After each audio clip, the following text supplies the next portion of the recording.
ओ भाई, आपको मानना होगा कि यह एक चकित करना है। मैं तब बस घोषणा करना चाहूंगा, इसका यहाँ अध्ययन किया जाए कि मैंने ऐसा कुछ सोचने की कोशिश की। मैं निश्चित रूप से हर बार यहाँ होने का आनंद लेता हूँ। हमारी यात्रा अब अंत के नजदीक आ रही है। हम आपके साथ बने हुए हैं क्योंकि हमारे पास शिकागो में एक और सभा होने जा रही है। मुझे जल्द ही अपने परिवार को वापस एरिजोना ले जाना है और उनके पास अभी तक उनकी गर्मी की छुट्टियां नहीं मिली थी और मुझे उन्हें कुछ दिनों में कहीं तो यात्रा के लिए ले जाना है और तब मैं शायद एक दिन रविवारों में से एक दिन बाहर रहूंगा और उसके बाद अगले सप्ताह मैं शिकागो में रवाना होऊंगा। तब मुझे सीधे वापस आना होगा सोमवार को और उन्हें एरिजोना ले जाना है। और अब मैं बस रविवार की सुबह में लेना पसंद नहीं करता हूँ। उस समय को लूं जहाँ हर कोई ताजगी से भरा होता है। रविवार की रात आप हमेशा ही थके हुए होते हैं और कुछ करने की शक्ति नहीं होती है रविवार की रात को। और फिर रविवार की रात सभा को हमारे पास्टर को सौंप देते हैं। यह एक प्रकार से बुरा लगता है, लेकिन मैं ऐसा करना पसंद नहीं करता और फिर भी रविवार की रात को लेता हूँ। रविवार की रात को एक सभा को लूं, तब मैं लोगों को बहुत देर तक रोके रखता हूँ। उनमें से बहुत से या नीचे बहुत दूर दक्षिण में और उत्तर की ओर से आते हैं और उनके पास कभी-कभी वे दिन और रात गाड़ी चलाते हैं, बस यहाँ एक सभा में आने के लिए फिर वापस जाते हैं। और यही कारण है कि मैं इसे रविवार की सुबह आने की कोशिश करता हूँ। जब मैं आता हूँ, उन्हें मौका मिलता है कि वापस जाएं। वफादार, विश्वास योग्य यात्री, मैं उनकी किस तरह से सराहना करूं। वे यहाँ पहुंचने के लिए गिरती हुई बर्फ, बारिश और हर चीज में से होकर गाड़ी चलाते हैं, देश भर से सैकड़ों मील, बस एक छोटी सी सभा में आने के लिए।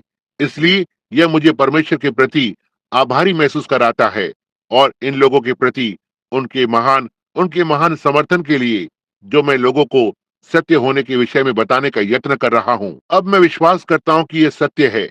मैं अपने पूरे हृदय से, यदि वहां कुछ भिन्न था जो मैंने सोचा था कि बेहतर है, मैं निश्चित रूप से पहले जाऊंगा। मैं किसी को भी ऐसी जगह जाने के लिए नहीं कहूंगा जहां मैं पहले नहीं गया हूं, जिससे कि पता चल सके कि यह सही है या नहीं।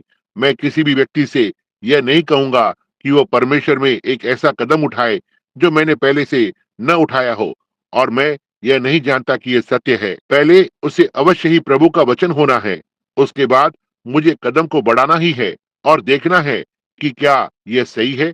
और फिर यदि यह सही है तो मैं कह सकता हूँ, इस ओर से ऊपर आओ, देखो यह मार्ग को तैयार कर रहा है। और अब मैं सोचता हूँ कि किसी भी सेवक को ऐसा ही करना चाहिए। पहले खुद जाना चाहिए, उसे एक नेतृत्व करने वाला होना चाहिए, लोगों का एक अगुवा जो ऐसा कुछ भी नहीं बोले जिस पर वो अपना हाथ खुद नहीं डालता हो। हमें जाकर और लोगों का अगुवा बनना चाहिए। आज सुबह मुझे यहाँ पुलपिट में एक बहुत ही अजीब विचित्र सा अनुभव हुआ था और ये संदेश के अंतिम भाग के विषय में था। मैं इसे इस तरह से कहने का इरादा नहीं कर रहा था, देखा, लेकिन मैं समझता हूँ कि यह पहले ही कहा जा चुका है और अब मैं इसके बारे में कुछ भी नहीं कर सकता हूँ। लेकिन फिर मैं घर पहुंचा, इसके बारे में अध्ययन करना था और आज एक छोटा सा पारिवारिक मिलाप था, बस मेरे भाइयों और उन लोगों के साथ। माँ जा चुकी है और हम अक्सर माँ के घर पर मिलते थे और अब हम डेलोरस जाते हैं। इस दोपहर बाद हमने एक अच्छा समय बिताया था, बात कर रहे थे और टेडी भी साथ में था। हमने कुछ गीत गाए, कुछ स्तुति गीत और आदि आदि बजाए। अब मैं सोचता हूँ हो सकता है अगले रविवार की सुबह, यदि प्रभु ने चाहा, यदि भाई नेविल परवाह नहीं करते, तो अब मैं एक चंगाई की सभा करना चाहता हूँ जो केवल चंगाई के लिए समर्पित होगी।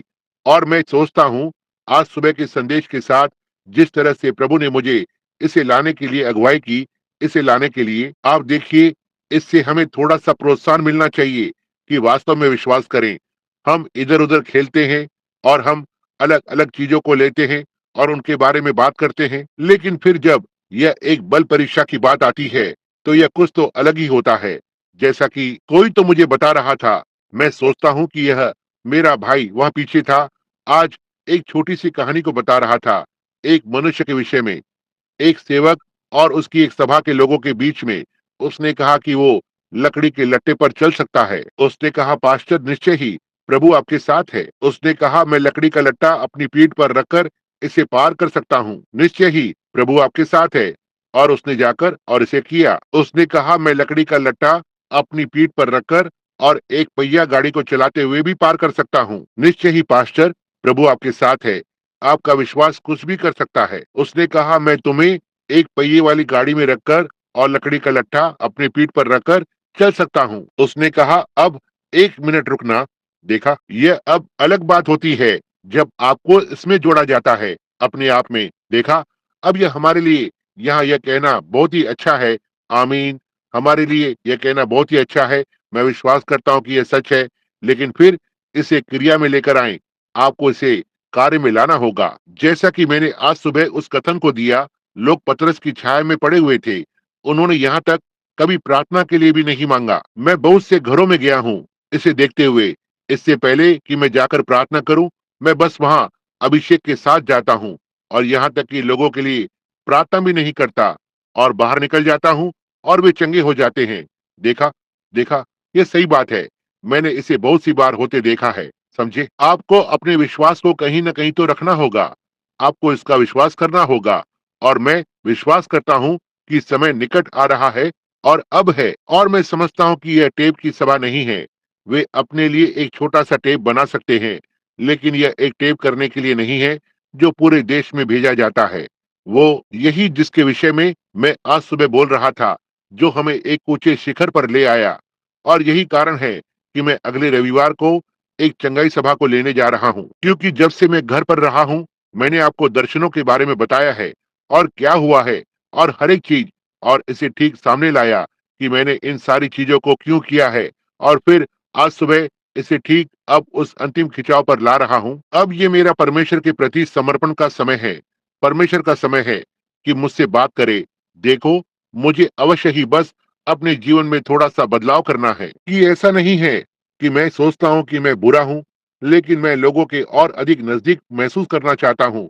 देखो, जिन लोगों को मैंने बताने की कोशिश की है इस सुसमाचार की सच्चाई को, और वे इस पर अपनी पीठ फेर कर और दूर चले जाते हैं और इस पर हंसते हैं। अब मेरे लिए ऐसा प्रतीत होता है कि यह एक अपमान है। मैं अपनी परवाह नहीं करता, लेकिन उन बातों के लिए जो मैं कहता रहा हूँ, यह सच्चाई है, उनकी सहायता करने की कोशिश करता हूँ। जैसे एक नाव को धक्का देकर और कहते हो, यहाँ लो, ये रही नाव, इसे पार करो, यहाँ उस बहती हुई धारा से बाहर निकलो, तुम मर जाओगे, तुम तुम वहां खत्म हो जाओगे। और वे बस आप पर हंसने लगते हैं और चले जाते हैं। तो मुझे ऐसा महसूस होता है, यदि वे चले जाते हैं तो उसके बारे में मैं और कुछ नहीं कर सकता। देखो, जो मैं कर सकता हूँ, लेकिन मैं अब किनारे पर भागना चाहता हूँ और उन्हें विश्वास दिलाना चाहता हूँ, वापस आ जाओ। देखिए, मुझे ऐसा महसूस होना चाहिए, क्योंकि मैं जानता हूँ कि वहाँ कोई ऐसा व्यक्ति है जो अभी तक नहीं आया है और मैं मछली पकड़ने जा रहा हूँ। जब तक, उसने कहा, जब तक अंतिम मछली पकड़ी नहीं जाती, मैं यही करना चाहता हूँ। अब ऐसा करने के लिए मैं प्रार्थना सभा में कुछ घटित होने की अपेक्षा कर रहा हूँ। कुछ, और आप में से बहुत से लोगों को अंतिम खिंचाव का दर्शन याद होगा। मेरा मतलब उस तीसरे खिंचाव का। आपको याद है, वहां पर इसके ठीक पहले कुछ तो घटित हुआ था। मैंने उस उजियाले को आते और उस स्थान पर जाते देखा और कहा, मैं तुमसे वहां पर मिलूंगा। अब मैं कुछ तो घटित होने के लिए देख रहा हूँ। यहाँ वर्षों पहले ऐसा हुआ करता था कि सभाएं और वो हृदय का परखना मुझे इतना कमजोर बना देता था कि मैं डगमगाने लगता था। आप में से बहुतों को यह याद होगा। बस एक ऐसे स्थान पर ले जाते जहां मैं खड़ा होता और मेरे एक हाथ की ओर जैक मूर होते और दूसरे हाथ पर भाई ब्राउन होते और सभा के 1 घंटे बाद चलाकर मुझे ऊपर नीचे रास्ते पर से लेकर जाते। और मैं बस, ऐसा हुआ, मैं यह सोचने की कोशिश कर रहा था कि मैं कहाँ पर था और क्या बात जगह ले रही थी। फिर सारी रात वहां लेटे रहता और इसके बारे में सोचता और सिसकता रहता और बाकी हर एक चीज, और सोचता कि उन्होंने हमारे प्रभु यीशु को क्यों स्वीकार नहीं किया। तब उसने मुझे एक दर्शन में बताया, एक बार तुम एक महिला से मिलोगे जो तुम्हारे पास भूरे रंग का सूट पहने हुए आएगी और वो एक छोटे बच्चे को कंबल में लिए हुए होगी, और उस समय से तुम्हारे पास शक्ति होगी कि तुम और भी अधिक सहन कर सको। तो मैंने आपको यह सब बताया और शिकागो में यह घटित हुआ। उस रात जब छोटी प्रेस्बिटेरियन महिला, जब उसके अपने पास्टर ने उसे वहां पर बच्चे के साथ भेजा, और मैं विश्वास करता हूँ कि यह उसका भाई था या उनमें से एक, जो एक डॉक्टर था। उसने कहा बच्चे के लिए कोई आशा नहीं है जब तक कि सर्वशक्तिमान परमेश्वर उसे नहीं छूता है।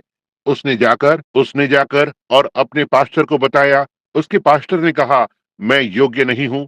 उसने कहा इस दिव्य चंगाई पर कार्य करने के लिए, क्योंकि मैं नहीं, बस मेरे अंदर वो विश्वास नहीं है जो इसे करने के लिए चाहिए।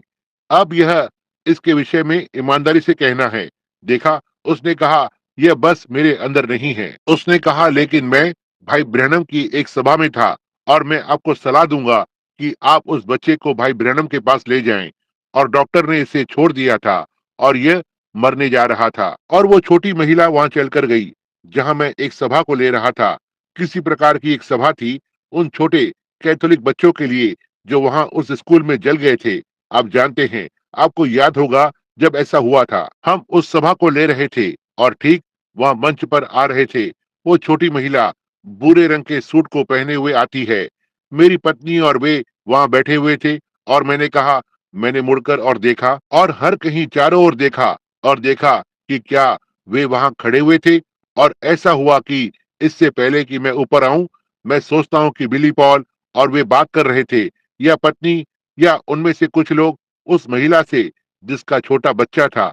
और महिला मंच पर चलकर गई और पवित्र आत्मा ने सारी बात को प्रकट किया और वहां उस बच्चे को चंगा किया। मैं वहां से चला गया और तब से लेकर मैं बस नहीं थकता। देखो, यह मुझे परेशान नहीं करता है और मैं बस आगे और आगे बढ़ता रहता हूँ। अब मैं कुछ तो घटित होने के लिए देख रहा हूँ और उस निशाने में उस तीसरे खिंचाव को आरंभ करता हूँ। देखा, और हो सकता है अगले रविवार की सुबह चंगाई की सभा हो सकता है यह इसे उत्पन्न करे। मैं नहीं जानता। मैं सोचता हूँ कि हमें अपने लोगों को बताना चाहिए कि बीमार लोगों को लेकर आएं। अब एक चंगाई सभा के लिए हमें बीमार लोगों पर ध्यान केंद्रित करना होगा। अपने बीमार लोगों को लेकर और उन्हें अगले रविवार की सुबह जल्दी ले आएं, लगभग 8 या 8:30 बजे, और हम उन्हें प्रार्थना कार्ड दे देंगे जैसे ही वे द्वार पर आते हैं। हालांकि वे इसे करते हैं। और फिर हमारे पास एक प्रार्थना पंक्ति होगी और बीमारों के लिए प्रार्थना करेंगे और बस देखेंगे कि पवित्र आत्मा क्या करता है। मैं विश्वास करता हूँ कि वो अद्भुत कार्य को करेगा यदि हम केवल उस पर विश्वास करें। देखो, लेकिन हमें उस पर अब विश्वास करना है अपने पूरे हृदय से। और मैं सोचता हूँ कि वो महान घड़ी आ गई है कि जब परमेश्वर, यहाँ तक कि जैसे हम आज सुबह बोल रहे थे, हमें बहुत कुछ दिखाया है और हमें एक निश्चित स्थान पर लाया है। बस ऊपर एक स्थान तक, देखो, बस उस छोटे से पहाड़ी ढलान को पार करना है और बस इतना ही आपको करने की आवश्यकता है। फिर यह आगे बढ़ता चला जाएगा। देखो, यह ऐसे ही बस चलने लगता है जैसे यह था। मनों को परखने के साथ भी वही बात है, भविष्यवाणी के साथ भी वही बात है। देखना, मैं कैलगरी में खड़ा था। मैं क्षमा चाहता हूँ, यह वहां की रानी का शहर था। वहां रेजिना रेजिना में, और अर्न बैक्स्टर वहां खड़ा था और हमें का एक झुंड। और प्रभु ने मुझे ठीक यहाँ मंच पर बताया था, यह बात घटित होगी। तुम उनके हृदय के भेद को जान जाओगे और ये सही है। और मैंने इस प्रकार से कभी नहीं सोचा। मैं उस रात एरन के साथ मंच पर चलकर गया और तब बीमारों के लिए प्रार्थना करना आरंभ किया। और साथ ही यहाँ एक मनुष्य आता है, बस अपना सारा जीवन लगा दिया। पहली बार कभी बस इस तरह से हुआ, पल भर में, एक चंगाई सभा में। और फिर मैंने श्रोतागण की ओर देखा और यहाँ यह नीचे आने लगा, श्रोतागण और चीजों के ऊपर। ओह, जब हम दूसरी ओर पहुंचेंगे, जो अधूरा है उसे अब तक कभी नहीं बताया गया है, कि उन बातों पर ध्यान दें और लोगों के जीवन में चीजों को देखें। मैं इस विषय में कुछ भी नहीं कहता, बस इसे ऐसे ही रहने दूंगा। देखो, जब तक मुझे वास्तव में कुछ कहने के लिए दबाव नहीं आता है। और अब मैं चाहता हूँ कि यह अगला भी उसी तरह शुरू हो। देखो, परमेश्वर उसके खुद के तरीके से, उसके अपने सर्वोच्च समय में कि इसे आरंभ करे। और यह एक और चीज होगी जो इन दोनों में से किसी से भी कहीं ज्यादा होगी, समझे। और मैं इसके घटित होने की प्रतीक्षा कर रहा हूँ। और हो सकता है, मैंने सोचा, क्या मेरी एक छोटी सी चंगाई सभा हो सकती है अगले रविवार को। उसके बाद आने वाले रविवार को मैं शायद बच्चों और उनके साथ दूर रहूंगा, क्योंकि उन्हें वापस जाना है और स्कूल जाना है। और फिर अगले रविवार मैं निश्चय ही, मैं शिकागो में हूँ, वहां पर सभा में। और उसके बाद अगले सोमवार को वापस आकर मंगलवार को एरिजोना के लिए जाने के लिए निकलना है, बच्चों के लिए, जिससे कि स्कूल में वापस जा सके। अच्छा, आपने क्या पाया पास्टर? अच्छा, ये बहुत अच्छी बात है। अब हम इसके बारे में सुनना चाहते हैं। तो अब प्रभु आप सभी को बहुत बहुत ही आशीष दे और मैं आपसे अगले रविवार को मिलने की आशा करता हूँ और बुधवार की रात। और सुनना, इन छोटी छोटी कलीसियाओं को मत भूलना, जैसे भाई रुडेल, भाई जैक्सन, भाई पार्नेल और वे सारे छोटे छोटे भाई लोग जो वहाँ कठिन संघर्ष कर रहे हैं। देखिए, और वे ऐसा महसूस करते हैं कि हम यहाँ उनकी सहयोगी कलीसिया हैं। आप देखते हैं, हम एक प्रकार से उनके लिए एक छोटे से माँ के झुंड के समान हैं। यही है जहाँ वे जन्मे थे। यहाँ से बाहर पास्टर और आदि आदि, और ये छोटा सा व्यक्ति यहाँ पीछे है भाई, मैं उससे एक रात को वहां पर मिला था। एलन, छोटा भाई एलन। मैं आशा करता हूँ कि भाई कॉलिंस या भाई एलन के साथ होंगे। यदि वे उन्हें नहीं जानते हैं, वे दोनों मेथोडिस्ट के सेवक हैं और उन्होंने वचन की सच्चाई को देखा है। जो वो मेथोडिस्ट कलीसिया का संगठन, जो उस मेथोडिस्ट कलीसिया में लोगों का एक अच्छा झुंड है। आप कभी भी नहीं सोचना कि वे नहीं हैं, वे हैं।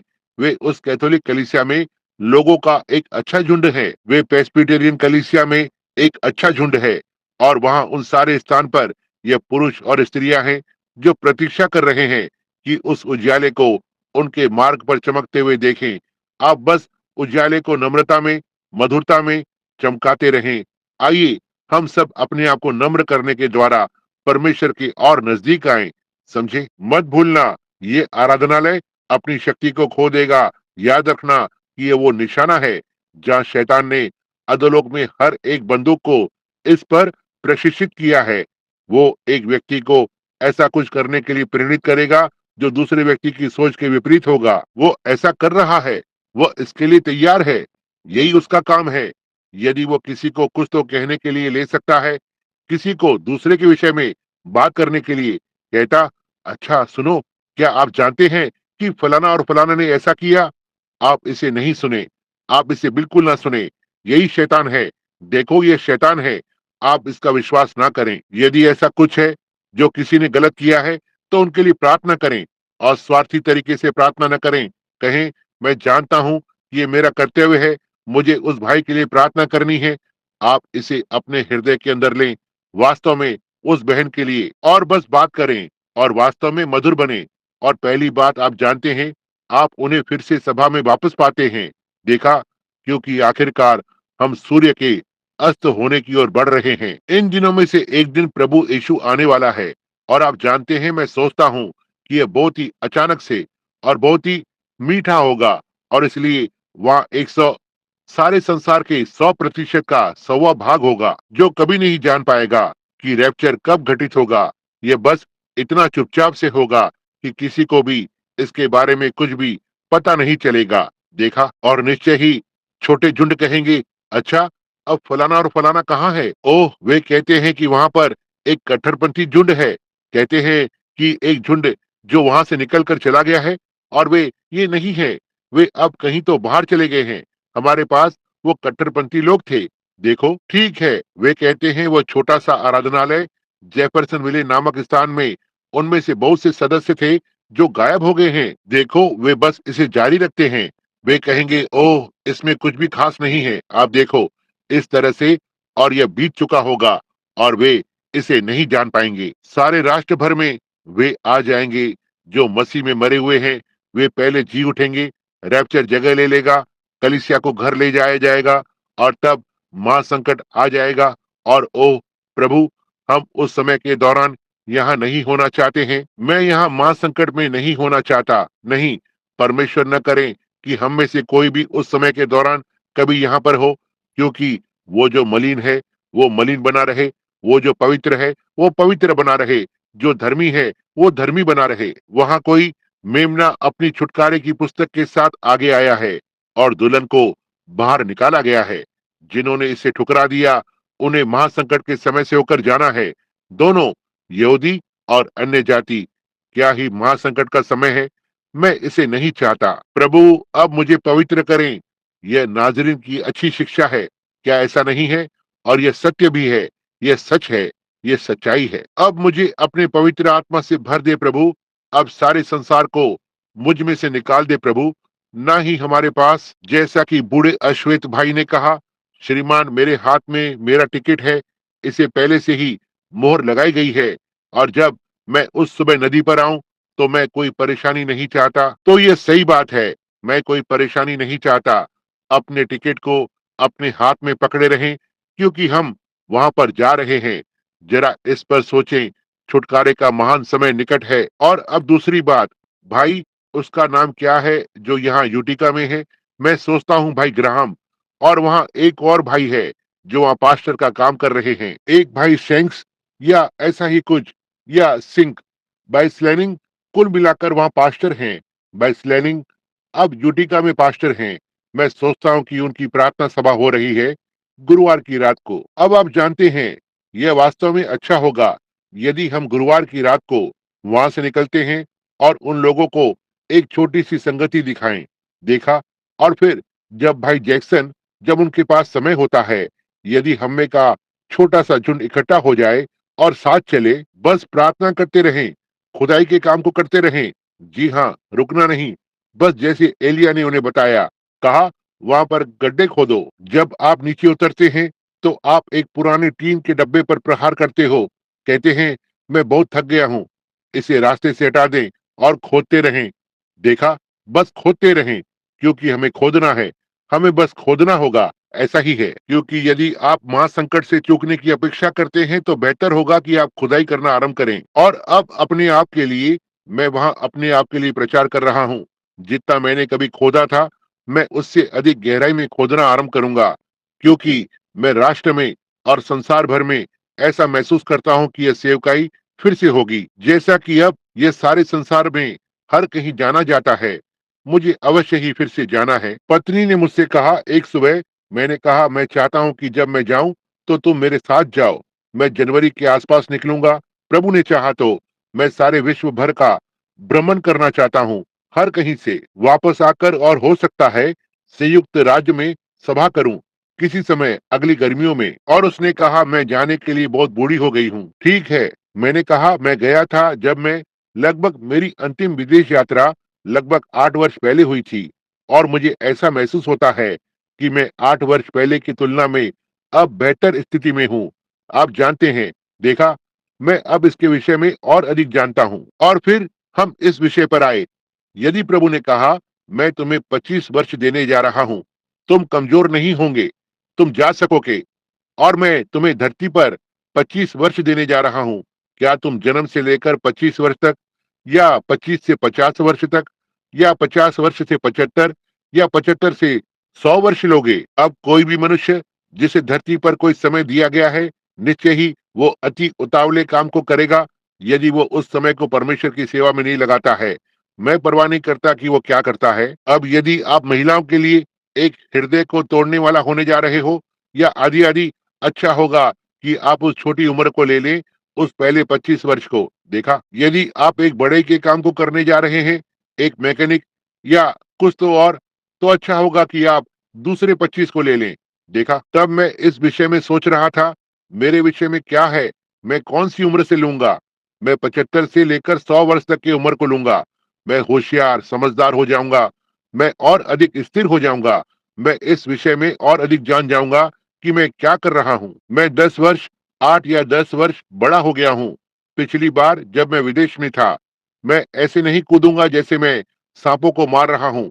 मैं इसके विषय में और जान जाऊंगा। देखो, मुझे पता है कि कैसे। यह बिल्कुल जैसे एक शिकारी कुत्ता रैकून नामक जानवर से लड़ता है। देखो, आपको इस बारे में अधिक जानकारी है कि उसे कैसे काबू में किया जाए। आप बस उस पर झपटते नहीं हो, वो आपको खरोच सकता है। समझे? उसके दांव पेच को जानो और देखो कि वो क्या करता है। और हम शत्रु के विषय में और अधिक सीखते हैं, इसलिए हमें उसकी सारी तकनीकों का पता लगाना है, और वो कैसे आता है, और वो क्या करता है, और उसके घूसों या वार को समझते हैं। तब आप उस पर आगे जाने के लिए प्रशिक्षित होते हैं। देखो, इसलिए अब मैं विश्वास करता हूँ, मैंने पत्नी से कहा, मैं विश्वास करता हूँ कि मैं अब बेहतर स्थिति में हूँ। जब मैं 40 वर्ष का था और वहां पर गया, देखो, और मैं 54 वर्ष का हूँ, और मैं विश्वास करता हूँ यदि मैं जीवित रहूं और 100 वर्ष की उम्र में भी उतना ही अच्छा चल फिर सकूं जितना अभी कर सकता हूँ। यदि इश्यू इतनी देर तक रुका रहता है, तो मैं जाने के लिए अब से और भी बेहतर स्थिति में हो जाऊँगा। देखा, क्योंकि आप इसके बारे में अधिक जान जाते हैं। आप इसके बारे में अधिक जानते हैं कि क्या करना है और इसे कैसे सँभालना है, कैसे स्थिति को सँभालना है। अब बहुत से लोगों को लें, यदि उनका ऑपरेशन होने जा रहा है, वे कहते हैं कि उस दिन एक नए डॉक्टर को डिग्री प्राप्त हुई है और अभी-अभी मेडिकल स्कूल से बाहर आया है। उसने अभी तक कभी भी ऑपरेशन नहीं किया है, उसे इसे करने दो। ओह नहीं, आप कहेंगे कुछ भी नहीं करना, वो व्यक्ति को नहीं, नहीं श्रीमान, मगर बिल्कुल भी नहीं।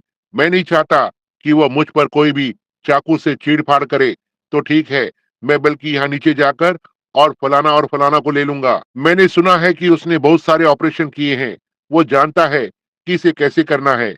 ऐसा ही है, देखो, यही विचार है। आप इस विषय में सोचते हैं, लेकिन उस प्राण के विषय में क्या?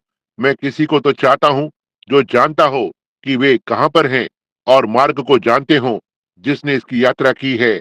जी हाँ, वास्तव में प्रभु आपको आशीष दे। तो ठीक है भाई नेविल, अब यहाँ पर खड़े हो जाएं और परमेश्वर भाई नेविल को आशीष दे। अब मत भूलना, अगले रविवार को इतना कुछ कहा गया था, इतना तक कि मैं इसे और बेहतर बनाने के लिए कुछ भी नहीं कह सकता था। और मैं वास्तव में विश्वास करता हूँ कि यह प्रभु ही था जिसने भाई बेल के लिए ये सब संभव किया। इस संदेश को लाने के लिए आज सुबह के बाद आप देखिए, इसे उसी तरह से काम करना है। हम इसे परमेश्वर से स्वीकार करते हैं। क्या वहाँ बहुत सी बातें हैं जो वो कह रहे थे? मेरे पास यहाँ 20 उपदेश लिखे हुए हैं जो उन्होंने कहा, उससे अलग। मैं यहाँ एक छोटे से दृष्टांत के बारे में सोच रहा था जो उसने कहा, उसका समर्थन करने के लिए। अब हम इस घड़ी की ओर देखते हैं, यह पता लगाने के लिए कि यह कौन सा समय है। जब तक उस घड़ी का हर एक यंत्र एक दूसरे के साथ संयोजन नहीं कर रहा है, हम कभी भी सही समय को नहीं जान पाएंगे। क्या यह सही है? और यह हम सबको एक साथ लेता है। यदि हम तीसरे खिंचाव को देखना चाहते हैं, वास्तव में परमेश्वर के लिए कुछ तो करते हैं। यह हम में से हर एक के साथ एक साथ संयोजन है कि खुद को परमेश्वर के सामने नम्र करें और अपनी गलतियों को स्वीकार करें और इन बातों के लिए परमेश्वर से प्रार्थना करें और विश्वास करें। मैं वास्तव में विश्वास करता हूँ कि बाइबल ने जो कहा वो सत्य है कि परमेश्वर अपने आत्मा को कभी भी अपवित्र, अधर्मी, अआज्ञाकारी मंदिर में नहीं डालेगा। नहीं, इसे हमारे हृदयों के शुद्धिकरण के उस जरिए से आना है, सारे दोष और अधर्म से, जिससे कि हम परमेश्वर के सामने शुद्ध हो सके, जिससे कि वो अपने शुद्ध पवित्र आत्मा को हमारे जरिए से काम कर सके, जिससे कि इन बातों को पूरा कर सके। मैं सोचता हूँ कि जब आप आज रात घर जाएंगे, यदि आप यहूदा की छोटी किताब को पढ़ेंगे, आप अब बहुत कुछ सीखेंगे जो भाई बेल ने कहा है। और उन्होंने कहा, मैं उस विश्वास के लिए निरंतर यत्न करता हूँ जो एक बार संतों को सौंपा गया था। वे इससे दूर हो गए, कैसे भ्रष्ट मन का मनुष्य और इत्यादि वहां आकर और उन्हें परमेश्वर की वास्तविक चीजों से भटका दिया। और परमेश्वर केवल तभी कार्य कर सकता है जब हम उसे कार्य करने देते हैं। और वहाँ बहुत सारी अद्भुत चीजें हैं जो मैं कह रहा हूँ। आप जानते हैं, लोग सामर्थ्य को चाहते हैं और वास्तव में वे नहीं जानते कि सामर्थ्य क्या है। देखो, वे वास्तव में नहीं जानते कि इसके साथ क्या होता है। वहाँ ऊपर जाने का मार्ग हमेशा नीचे से होता है। यदि आप सामर्थ्य को चाहते हैं, तो देखें कि आप कितने नम्र हो सकते हैं। बस अपने सारे सांसारिक विचारों से दूर हो जाओ और अपने आप को परमेश्वर के सामने नम्र करो, और तब आपके पास उस व्यक्ति से अधिक सामर्थ होती है जो पूरी इमारत में दौड़ता है और बहुत शोर मचाता है। देखो, क्योंकि आप अपने आप पर जीतने में सक्षम हुए हैं और अपने आप को मसीह को समर्पित करते हैं। आप देखो, अपने आप को उसके सामने नम्र करना, यह वास्तव में सामर्थ्य है। आप मुझे एक कलीसिया को दिखाएं जो नम्र है, वास्तव में नम्र है, ना ही एक अहंकारी। एक कलीसिया, बस एक मधुर, नम्र कलीसिया। मैं आपको एक कलीसिया दिखाऊंगा जिसके पास परमेश्वर का अनुग्रह और सामर्थ्य है। यह सही है, यही वो चीज है जो इसे लेता है। नम्रता, खुद को परमेश्वर के सामने नम्र करते हुए परमेश्वर को हमारे जरिए से काम करने दें।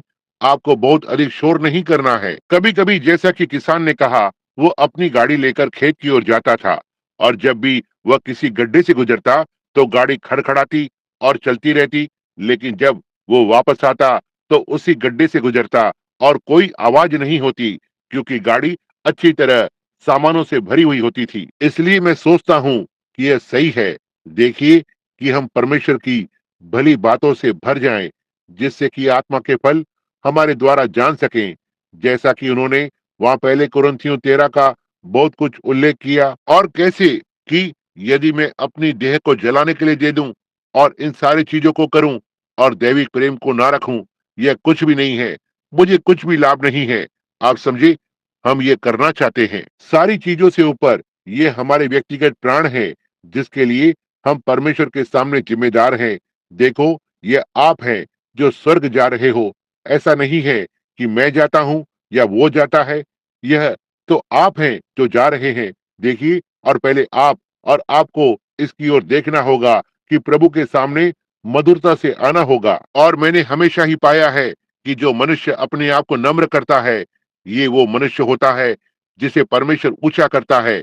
जब आप किसी व्यक्ति को उसके सीने को चौड़ा करके और ये सोचते हुए देखते हैं कि उसे सब कुछ पता है और आप उसे कुछ भी नहीं कह सकते और वो घमंडी होता है, और तो यही यही वो व्यक्ति है जो कभी भी कहीं नहीं पहुंचता। लेकिन आप उस व्यक्ति को लेते हैं जो खुद को नम्र करता है और मधुरता से चलता है। मैं उस दिन एक व्यक्ति से बात कर रहा था जो कि बस एक कलीसिया को संगठित कर रहा था। एक संगठन से बाहर निकाला गया कि वे तो ठीक है, ये भाई बोझ है। और वे कलीसिया जहां उनके पास थी, उनके पास वहां बहुत लंबे समय से वो बड़ी कलीसिया थी और प्रभु ने उसे आशीषित किया। तब लोग एक ऐसे स्थान पर पहुंच गए जहां वे बाकी के लोगों की तरह चमकाना चाहते थे और इसे एक संगठन के अंदर डालना चाहते थे। और जब उन्होंने ऐसा किया, यह बस वे नम्र मसीही लोग जो वहां पर थे, वे ऐसा नहीं चाहते थे। उनका सारा जीवन उन्हें इसके विरोध में सिखाया गया था, सो वे इससे दूर हो गए। अब उनके पास एक झुंड है और प्रभु ने उन्हें आशीषित किया है। इतना तक वे फिर से एक बड़े स्थान पर आ रहे हैं।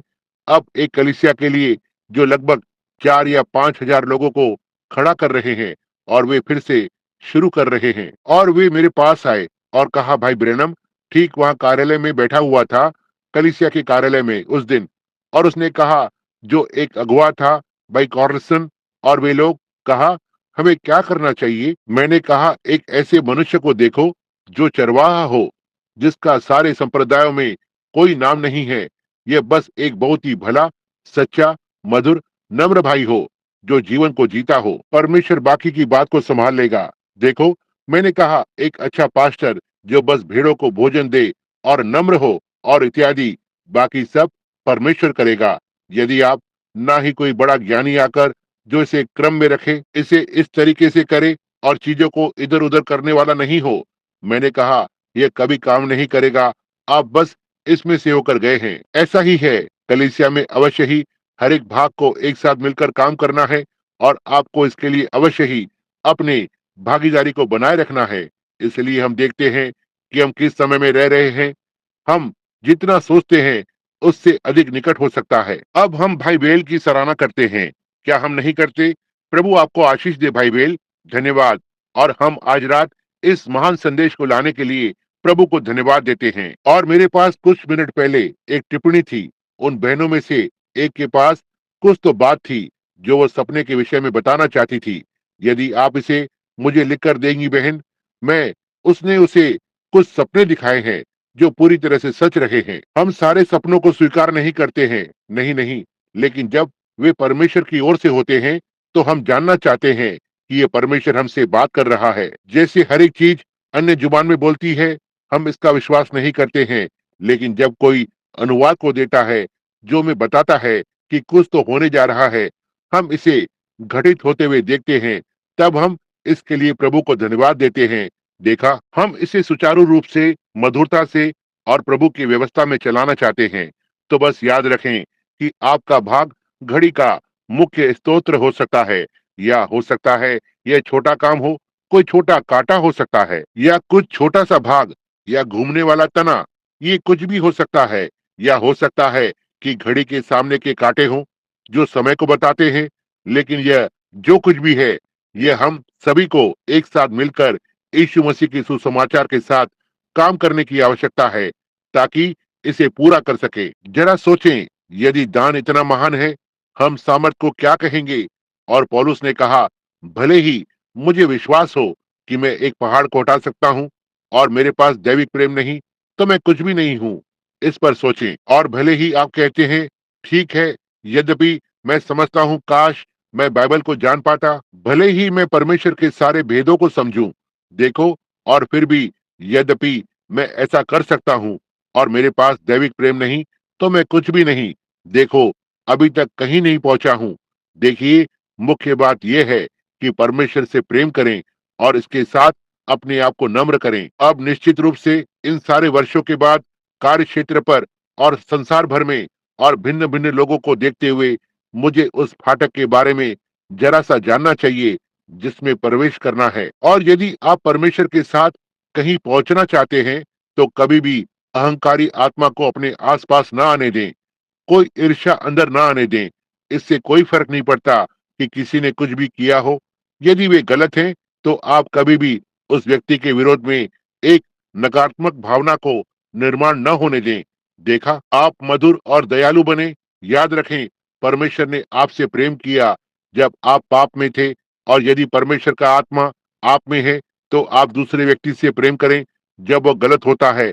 देखो, बस उनके लिए प्रार्थना करें और एक दूसरे से प्रेम करें। हर एक चीज से ऊपर परमेश्वर से प्रेम करें और एक दूसरे से प्रेम करें, और परमेश्वर के साथ और एक दूसरे के साथ नम्र बने रहें, और परमेश्वर हमें आशीष देगा। और ये बताना कठिन है कि वो क्या करेगा। आमतौर पर जब एक कलीसिया संख्या में बढ़ने लगती है और थोड़ी बड़ी होने लगती है या ऐसा ही कुछ, तब वे उस वास्तविक चीज से दूर होने लगते हैं। उस वास्तविक चीज से, क्या आपको पता है कि इन बातों के पूरा होने के लिए क्या कारण था? जब मैंने पहली बार आरंभ किया और प्रभु मेरे सामने वहां नदी पर उपस्थित हुआ और मुझे ये बताया, और भाई वेल ने इसे देखा था।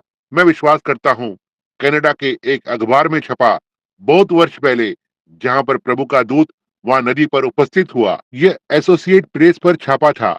स्थानीय सेवक के ऊपर रहस्यमयी उजियाला बपतिस्मा देते समय। और आप जानते हैं कि उसने क्या किया?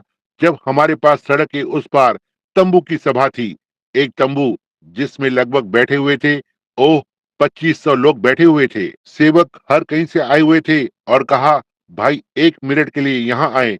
मैं बस एक लड़का ही था, जैसे, ओह, बस एक बालक। और उसने कहा, तुम उन लोगों को कैसे एक मन में रखते हो? वे एक दूसरे से प्रेम करते हैं। इतना तक मैंने लोगों को एक दूसरे से प्रेम करते नहीं देखा। यही प्रभु है, यही है जिस पर इस कलीसिया को स्थापित किया गया था, जो एक दूसरे के प्रति भक्तिपूर्व भाईचारे का प्रेम है।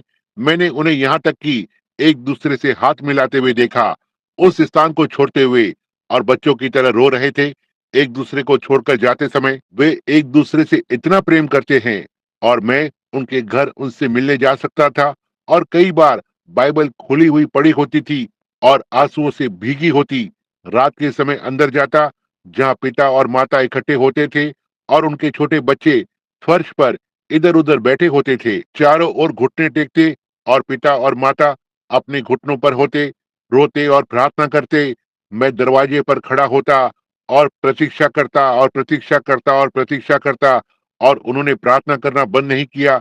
मैं बस सीढ़ियों पर बैठ जाऊंगा और स्वयं प्रार्थना करना आरंभ करूंगा, उनकी प्रतीक्षा करते हुए। देखो, और यही था जो, और वे एक दूसरे से प्रेम करते हैं, वे एक दूसरे से प्रेम करते हैं। हम हमेशा खड़े होकर और उस पुराने गीत को गाते, धन्य है वो बंधन जो बांधता है हमारे हृदय को मसीही प्रेम में, दयालु मन की संगति यह ऊपर के जैसी है। जब हम अलग हो जाते हैं, यह हमें भीतरी पीड़ा को देता है, लेकिन हम फिर भी हृदय में जुड़े रहेंगे और फिर से मिलने की आशा करते हैं। मैं इसे अपने हृदय में मसीह से बड़े आनंद के साथ कहता हूँ। इसमें से बहुत से लोग वहां पर आज रात इन कब्रों में सो रहे हैं, उस महान पुनरुत्थान की प्रतीक्षा कर रहे हैं, जहां हम फिर से एक साथ मिलेंगे। वो आत्मा कभी भी इस स्थान से दूर न जाए। यदि ऐसा कभी होता है, तो मुझे परवाह नहीं कि आपका पास्टर कितना बड़े बड़े शब्दों को बोलने वाला है। वह परमेश्वर का वचन कितनी अच्छी तरह से बता सकता है। परमेश्वर का आत्मा शोकित हो जाता है।